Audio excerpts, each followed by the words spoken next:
Selamat pagi Pak Wahyu dan teman-teman yang berbahagia. Pada pagi hari ini, kelompok kami ingin mempresentasikan sebuah materi tentang perdagangan internasional. Sebelumnya, izinkan saya untuk memperkenalkan anggota kelompok terlebih dahulu. Kelompok kami beranggotakan saya Putu Anindya Safitri, nomor absen 35, Andia Sintia Laksita, nomor absen 4, Maria Isabelita Revana Putri, nomor absen 29, dan Mikaela Beata Handoko, nomor absen 31. Pengertian perdagangan internasional. Perdagangan internasional diartikan sebagai perdagangan barang dan atau jasa antar negara yang dapat diwakili penduduk atau badan, dengan kata lain lembaga suatu negara, dan penduduk atau badan lembaga negara lain berdasarkan kesepakatan atau perjanjian antar negara yang bersangkutan. Setiap negara yang terlibat dalam kegiatan perdagangan internasional mengharapkan keuntungan. Pengertian perdagangan internasional sendiri adalah proses pertukaran barang atau jasa antara dua negara atau lebih dengan tujuan mendapatkan keuntungan atau laba. Perdagangan antar negara terdapat barang-barang keluar dan masuk dari suatu negara ke negara lain. Mengirimkan atau menjual barang ke negara lain disebut ekspor. Negara pelaku ekspor disebut eksportir. Masuknya barang dari negara lain disebut impor. Negara pelaku impor disebut importir. Perbedaan antara perdagangan dalam negeri dan perdagangan internasional. Berikut perbedaan perdagangan dalam negeri. Yang pertama, kegiatan dilakukan dalam wilayah suatu negara. Yang kedua, pembeli dan penjual cenderung bertemu atau berinteraksi langsung. Yang ketiga, mata uang yang digunakan sama. Yang keempat, tidak dikenai bea masuk, hanya retribusi. Yang kelima, biaya angkut lebih murah. Yang keenam, kualitas barang bervariasi. Dan yang terakhir, peraturan perundang-undangan sama atau masuk dalam hukum nasional. Dan berikut perbedaan perdagangan internasional. Yang pertama, kegiatan dilakukan dalam wilayah antar negara.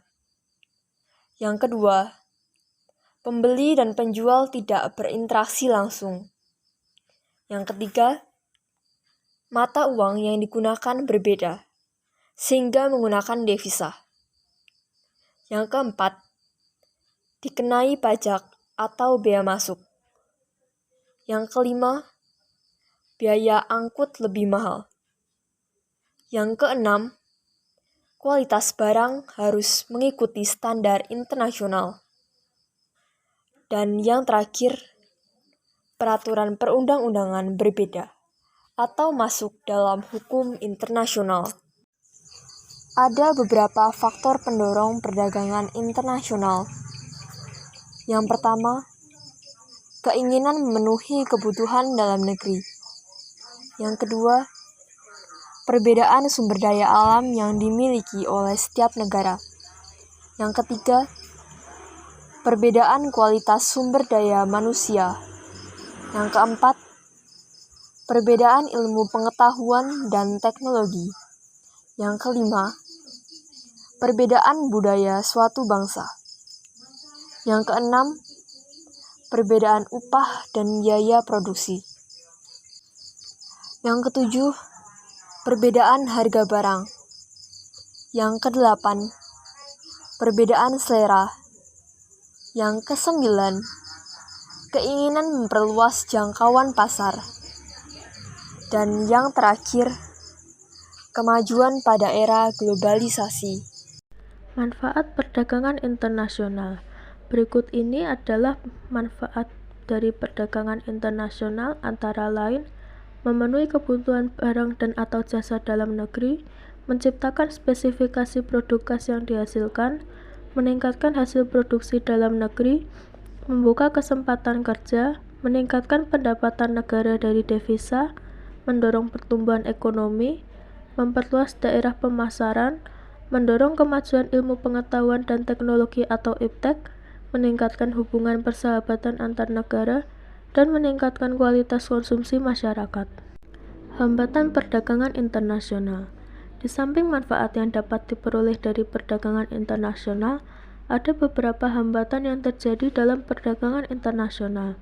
Yang pertama, harga barang luar negeri lebih murah dari hasil produksi dalam negeri. Yang kedua, bea masuk yang tinggi. Yang ketiga, adanya proteksi, kuota, peraturan, dumping, pertentangan politik, dan peperangan. Yang keempat adalah kebijakan pemerintah untuk melindungi produksi dalam negeri. Keterangan. Proteksi berarti kebijakan untuk melindungi produk dalam negeri. Kuota berarti kebijakan untuk membatasi jumlah ekspor dan impor barang dari suatu negara. Tarif berarti kebijakan pajak atas barang impor dan ekspor. Tujuannya adalah meningkatkan devisa negara dan melindungi produk dalam negeri. Politik dumping adalah kebijakan menjual barang di luar negeri lebih murah daripada di dalam negeri, bertujuan untuk meningkatkan devisa negara. Kegiatan konsumsi. Konsumsi merupakan suatu kegiatan untuk mengurangi atau menghabiskan guna suatu barang dan jasa. Kegiatan konsumsi bertujuan untuk memenuhi kebutuhan hidup. Konsumen adalah orang atau lembaga yang melakukan kegiatan konsumsi. Faktor yang memengaruhi kegiatan konsumsi. Yang pertama, faktor ekonomi, yaitu tingkat pendapatan, harga, dan ketersediaan barang atau jasa. Yang kedua, faktor non-ekonomi, yaitu jumlah tanggungan keluarga, tingkat pendidikan, tempat tinggal, serta lingkungan sosial, budaya, agama, dan adat istiadat. Ciri benda konsumsi. Yang pertama, benda yang dikonsumsi adalah benda ekonomi, yang berarti benda yang membutuhkan pengorbanan untuk mendapatkannya. Yang kedua, benda yang dikonsumsi ditujukan untuk memenuhi kebutuhan hidup. Lalu yang ketiga, benda yang dikonsumsi memiliki nilai atau manfaat yang akan habis, baik secara perlahan atau langsung. Karakteristik konsumen atau segmentasi pasar. Pertama, berdasarkan geografi atau perbedaan wilayah. Perbedaan wilayah dapat menentukan konsumen yang tepat untuk produk tertentu. Kedua, berdasarkan demografi yang kemudian dapat dibagi berdasarkan umur, jenis kelamin, pekerjaan, tingkat pendidikan, dan kondisi ekonomi. Lalu yang ketiga, berdasarkan psikografi, yang kemudian dibagi menjadi antara lain ketertarikan, hobi, nilai, dan sikap. Harga. Harga berarti nilai tukar suatu barang yang dinyatakan dalam bentuk uang. Fungsi harga yaitu sebagai alat pengukur dan pembeda suatu barang. Macam-macam harga. Harga subjektif yang berarti perkiraan atas suatu barang atau jasa yang akan diperjualbelikan. Harga objektif atau harga pasar merupakan harga yang telah disetujui penjual dan pembeli. Harga produk atau harga produksi, harga jual. Harga suatu barang dipengaruhi oleh jarak, distribusi, ketersediaan barang, perbedaan kebutuhan, dan persaingan.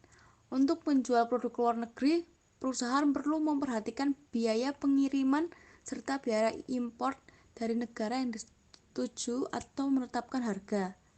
Terdapat 3 cara menetapkan harga barang yang akan dijual ke luar negeri. Di antaranya, kebijakan geosentris, etnosentris, dan polisentris. Pasar. Pasar dapat diartikan sebagai tempat terjadinya kegiatan jual beli barang dan jasa, atau proses berlangsungnya transaksi permintaan dan penawaran atas barang dan jasa. Perdagangan Indonesia dapat dilihat melalui nilai ekspor dan impor yang dilakukan. Kementerian Perdagangan RI mencatat ekspor Indonesia tahun 2016 sebesar 144,5 miliar dolar Amerika Serikat, yang sebanyak 91% merupakan ekspor non-migas. Impor Indonesia tahun 2016 sebesar 135,7 miliar dolar Amerika Serikat, dengan impor non-migas sebesar 118,1 miliar dolar Amerika Serikat. 10 komoditi utama di Indonesia antara lain TBT, tekstil dan produk tekstil, elektronik, karet, dan produk karet, sawit, hasil hutan, alas kaki, otomotif, udang, kakao, dan kopi. WTO membagi produk menjadi produk agrikultur, minyak dan bahan tambang, serta produk manufaktur. Produk manufaktur dapat dibagi lagi menjadi peralatan kantor dan telekomunikasi, kimia, kendaraan, pakaian, dan tekstil, besi dan baja, serta produk manufaktur lain.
Sekian presentasi kami hari ini. Jika ada kurangnya kami mohon maaf dan semoga apa yang kami sampaikan berguna bagi kita semua. Selamat pagi dan terima kasih.